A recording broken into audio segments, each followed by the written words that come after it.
Little Miss Scary by Roger Hargreaves. Hello boys and girls, today we're going to read Little Miss Scary by Roger Hargreaves. Are you ready for the story? Are you sitting down? Okay, let's get started. Little Miss Scary by Roger Hargreaves. Little Miss Scary lived near the top of a mountain in a house called Spooky Cottage. When it was dark, she would creep into the valley below, making sure that nobody saw her.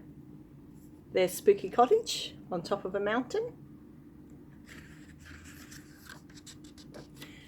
And there she would wait very quietly until somebody came along.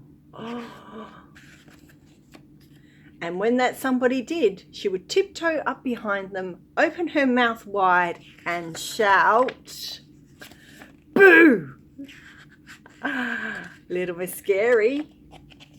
This one's a tricky one. And do you know why Little Miss Scary did this? She did this for fun.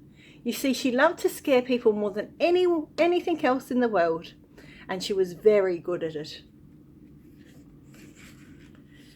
She scared them stiff. Boo! There's Mr. Tall. And she scared them out of their wits. Boo! Oh, this one's tricky. She even scared them right out of their socks. There's Mr. Jelly. Boo! About a week ago, Mr. Noisy went to see his friend, Mr. Jelly. Mr. Noisy was worried because he hadn't heard from his friend for ages. When he got to Mr. Jelly's house, he knocked on the door. So there's Mr. Noisy visiting Mr. Jelly. Spookily, the door swung open by itself. "Hello," called Mr. Noisy, as softly as he could, for which you or me would have been a shout. Then he heard a chattering noise coming from the bedroom. I wonder what it is. Mr. Noisy found Mr. Jelly hiding under his bed, his teeth chattering in fear. "Whatever," began Mr. Noisy, and remembered himself.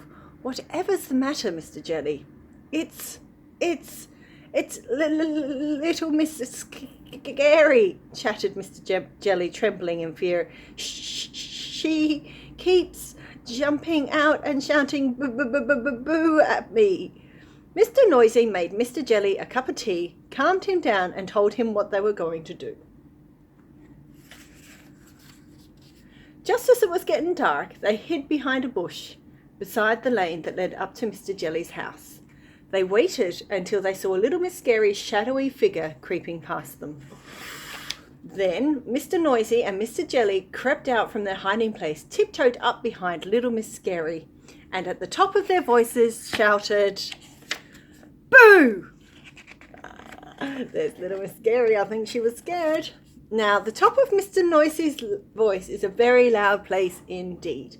So loud that Little Miss Scary leapt 5 feet in the air, and when she came down, she ran for her life. She didn't stop running until she was hidden under her bed, in her bedroom, in Spooky Cottage, at the top of the mountain. "I don't think we'll be seeing much of her for a long while, Mr. Jelly," chuckled Mr. Noisy. "Mr. Jelly? Mr. Jelly?" But there was no sign of Mr. Jelly either. Mr. Noisy chuckled again and walked back to Mr. Jelly's house to have a look under Mr. Jelly's bed. That was Little Miss Scary by Roger Hargreaves.